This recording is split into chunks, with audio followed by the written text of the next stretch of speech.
Sebelum menuju ke pembahasan, buat teman-teman nih yang mau gabung grup diskusi KIP kuliah dan bertanya kepada teman-teman yang lebih berpengalaman, tinggal klik gabung. Nah, teman-teman tinggal join membership mahasiswa KIP kuliah dan hubungi nomor tertera dan kami akan memasukkan teman-teman semua ke dalam grup. nah buat teman-teman yang masih belum subscribe channel ini, silahkan klik subscribe. Kenapa? Karena kedepannya kami akan membahas putar KIP kuliah yang tentunya menarik dan bermanfaat untuk teman-teman semua. Jadi jika berkenan, monggo di subscribe. Oke. Halo teman-teman, kembali lagi dengan channel kesayangan kita. Nah, pada video kali ini aku mau membahas hal yang bisa dibilang cukup penting nih buat teman-teman para pelamar KIP kuliah, baik yang dari terutama ya dari SNBP itu ya, yang sekarang SNBP, karena kan sebentar lagi kan mau ujian, pengumuman, dan tentunya kan akan ada yang namanya yang lolos dan tidak lolos. Nah, buat teman-teman mungkin yang tidak lolos pastinya kan akan mempunyai yang namanya pilihan lain, seperti contohnya ke swasta. Nah, teman-teman, pada video kali ini aku mau membahas tentang inilah alasan kenapa pelamar KIP kuliah ya teman-teman jangan daftar ke swasta. Nah, kenapa ya teman-teman? Karena aku yakin deh mungkin sekitar sekian puluh persen teman-teman yang tidak keterima SNBT pasti akan ke swasta, seperti itu. Karena mungkin orang tuanya punya uang lebih gitu ya untuk mendaftarkan teman-teman semua ke swasta. Nah, namun di sini aku punya beberapa poin penting yang menurutku penting banget buat teman-teman yang mau ke swasta, yang berada di posisi memang orang yang sebagai orang yang memang tidak mampu teman-teman dan mau daftar KIP kuliah ke swasta. Dan menurutku ini penting banget untuk diketahui, karena takutnya teman-teman semua menyesali sudah masuk dan malah dapat timbul masalah. Nah, namun tentunya di sini aku tidak bermaksud untuk menjelek-jelekan swasta atau bagaimana, tidak teman-teman. Di sini aku cuma mau menjelaskan berdasarkan apa yang sudah terjadi, apa yang sudah dialami teman-teman yang nge-share baik itu via DM, di grup, di kolom komentar dan lain-lain. Jadi aku tidak bermaksud menjelek-jelekan, namun aku di sini hanya ingin men-share nih, ini loh yang teman-teman KIP kuliah rasakan ketika mereka daftar ke swasta dan sudah menjadi mahasiswa di perguruan tinggi swasta.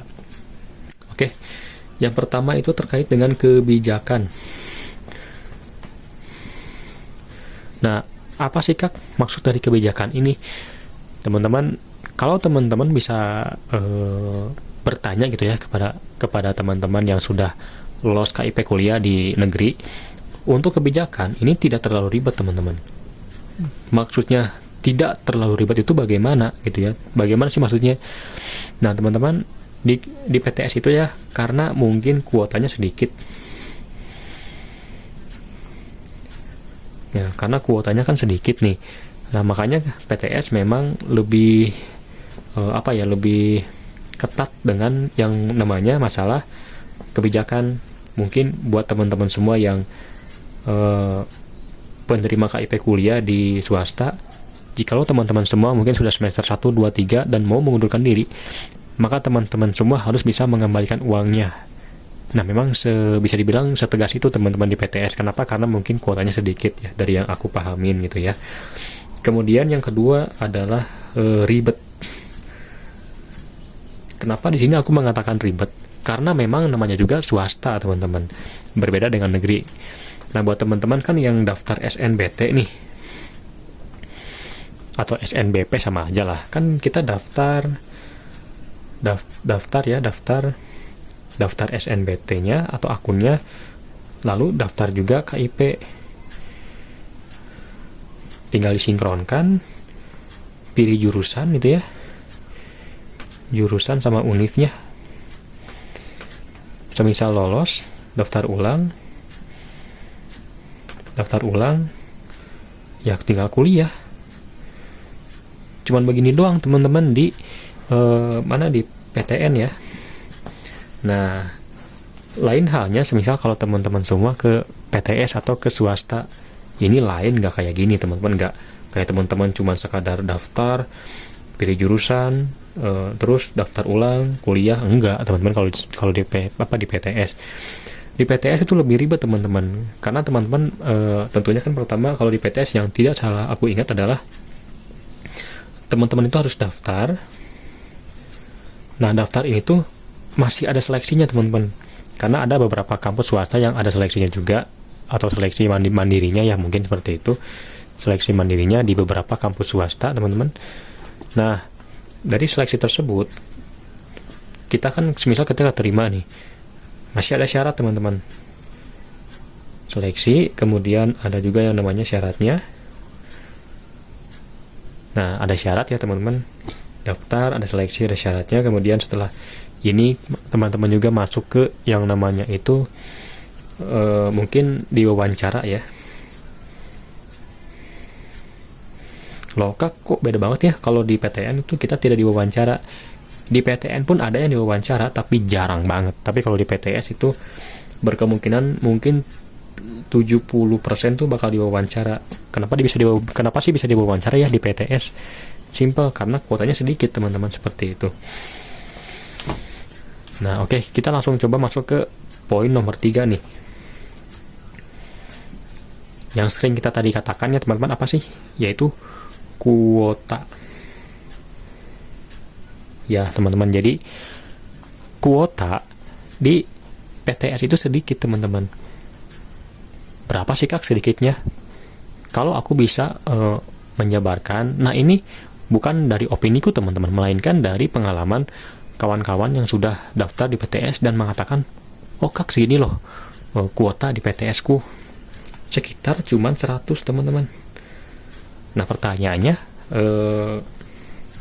kalau di PTN berapa kak di PTN? Aku ambil contoh di PTN ku teman-teman, berapa sih kuotanya? Sekitar nih. Nah teman-teman kan di sini kelihatan banget ya teman-teman, 1200 berbanding 100 itu jauh banget teman-teman untuk di PTN dan juga PTS. Lah kok bisa sih di PTS itu kuotanya sedikit? Karena kan memang kampus swasta itu kan diberi kuota oleh pemerintah sekian 100 semisal ya. Karena kan memang ya kita tahu sendiri ya teman-teman, kalau di PTS itu kan buat orang-orang yang dirasa yang mampu gitulah, makanya di PTS itu sedikit kuotanya. Seperti itu teman-teman. Oke, kita langsung lanjut ke yang nomor 4 nih. Sebentar aku hapus dulu. Nah, apa sih nomor 4 teman-teman? Yaitu nakal. Apakah yang nakal? Mahasiswanya? Bukan teman-teman, bukan. Melainkan ada yang namanya oknum. Oknum. Apa sih kak maksud dari kata oknum ini di PTS gitu ya? Jadi teman-teman, kalau teman-teman coba deh tonton video aku mengenai apa aja sih yang terjadi di mahasiswa KIP kuliah gitu ya. Ada yang namanya oknum. Apa sih maksudnya oknum? Jadi ada saja yang namanya itu iuran ilegal teman-teman. Nah jadi teman-teman di kampus swasta itu banyak banget yang namanya iuran ilegal. Nah, salah satunya kan pertama tentang UKT, kemudian yang kedua adalah iuran bulanan. Dan masih banyak teman-teman. Nah, aku juga terus terang agak bingung dengan hal ini kenapa bisa terjadi. Nah, kalau teman-teman coba tanya lagi ya teman-teman, lagi-lagi coba tanyakan kepada teman-teman yang sudah kuliah dengan KIP di negeri, UKT itu sudah tidak membayar lagi teman-teman. Jadi kalau teman-teman keterima dengan KIP di PTN ya nggak akan ada UKT lagi. Pun di PTS pun sama, namun ya tentunya ada saja oknum yang ya jahil lah teman-teman, yang nakal dengan kayak ada iuran tambahan, iuran ilegal lah, seperti itu teman-teman untuk di PTS. Nah kemudian yang kelima adalah apa nih? Adalah hal yang tak terduga. Apa maksudnya dari hal yang tak terduga? Oke. Beberapa hari yang lalu teman-teman, kebetulan ada subscriberku yang nge-DM di Instagram begini, kak, aku mendaftar KIP kuliah di kampus di swasta.